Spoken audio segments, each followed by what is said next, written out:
Assalamualaikum warahmatullahi wabarakatuh.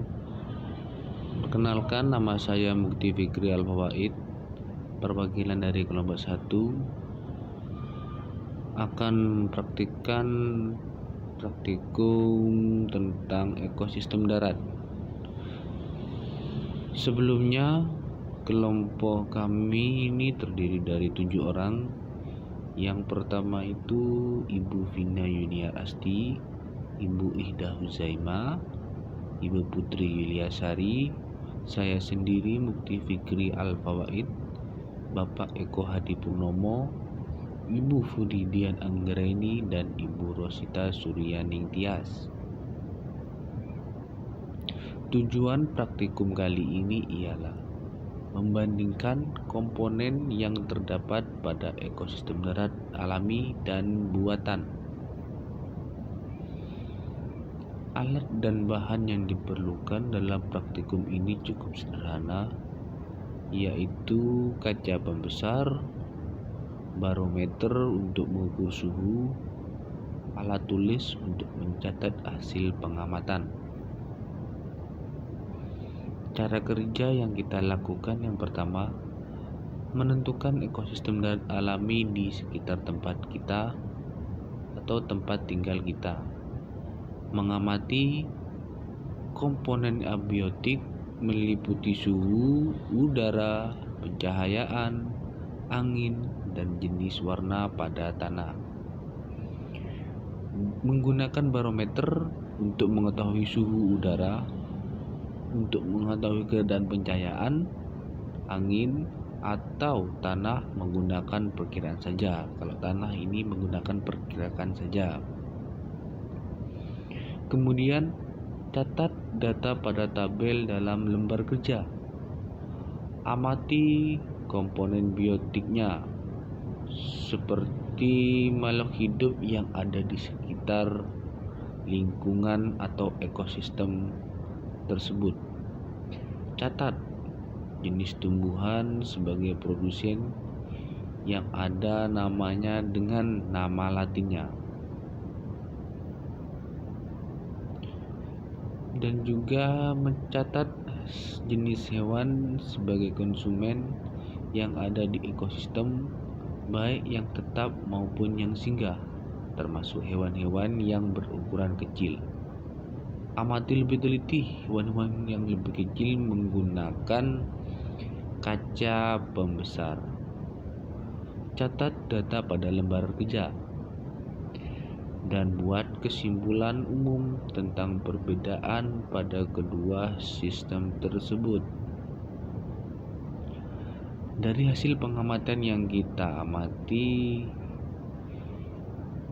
dari ekosistem darat alami terlebih dahulu, di komponen biotiknya terdapat rumput, ada pohon jati, pohon sengon, pohon pegagan, ada burung, ada semut, ada belalang, ada katak, ada ulat daun, ada cacing juga, dan tentunya ada ayam.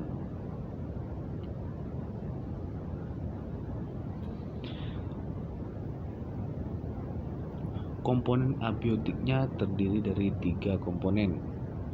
Yang pertama ini cahaya, yang kedua tanah, dan yang ketiga air. Komponen abiotik pada ekosistem alami. Pada ekosistem buatan terdapat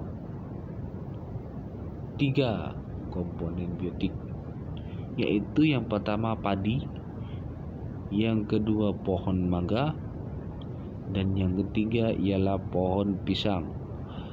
Kenapa tadi kami sebutkan pohon jati dan pohon sengon itu masuk yang alami? Kita temukan pada lingkungan ekosistemnya itu pohon jati dan pohon sengonnya itu tumbuh secara alami, bukan dibuat oleh manusia itu sendiri.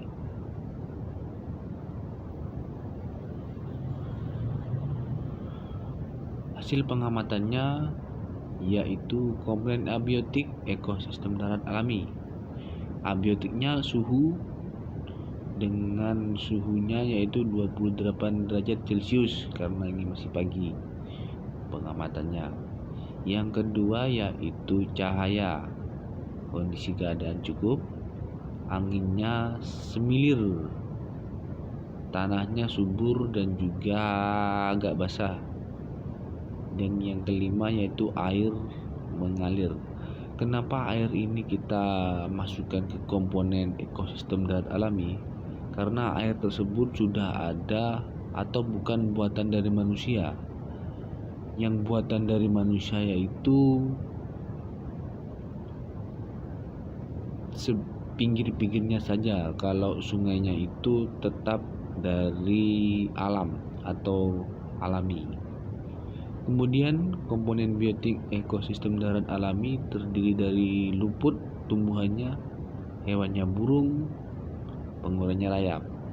Yang kedua di pohon jati ada hewan semut dan cacing di bawah pohon jati tersebut. Kemudian tumbuhan sengon, di sekitarnya ada hewan belalang dan juga bakteri.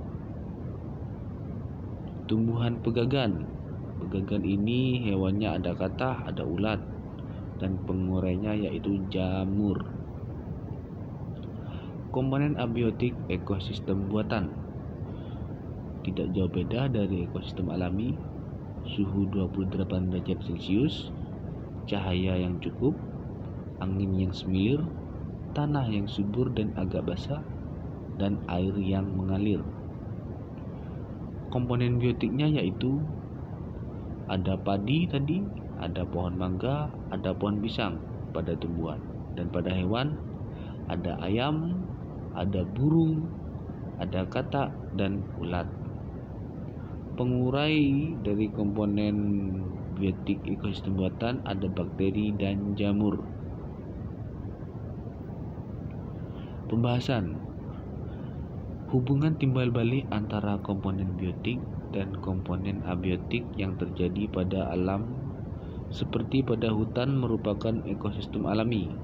Hal ini sama sekali tidak ada campur tangan manusia, sedangkan pertumbuhan komponen biotiknya tidak dikendalikan oleh manusia juga. Hubungan timbal balik antara komponen biotik dan komponen abiotik yang terjadi pada ekosistem buatan, di mana di situ terdapat unsur campur tangan manusia. Di antaranya adalah dalam menentukan jenis biotik dan jumlah populasi komponen biotiknya. Kesimpulan yang dapat kita ambil dari praktikum ini ialah ekosistem darat, alami dan buatan memiliki komponen abiotik yang sama, ada air, tanah, dan juga udara. Hanya berbeda pada komponen biotiknya, karena pada ekosistem darat alami tidak dikendalikan jumlah populasinya, atau biasa dikatakan penyusun ekosistem darat alami lebih lengkap dibandingkan dengan ekosistem darat buatan. Baiklah, sekian hasil pengamatan praktikum tentang ekosistem darat alami dan buatan dari kelompok 1. Saya selaku pemateri mohon maaf bila ada tutur kata yang kurang berkenan di hati para audiens. Sekian dari saya, wabillahi taufik wal hidayah. Wassalamualaikum warahmatullahi wabarakatuh.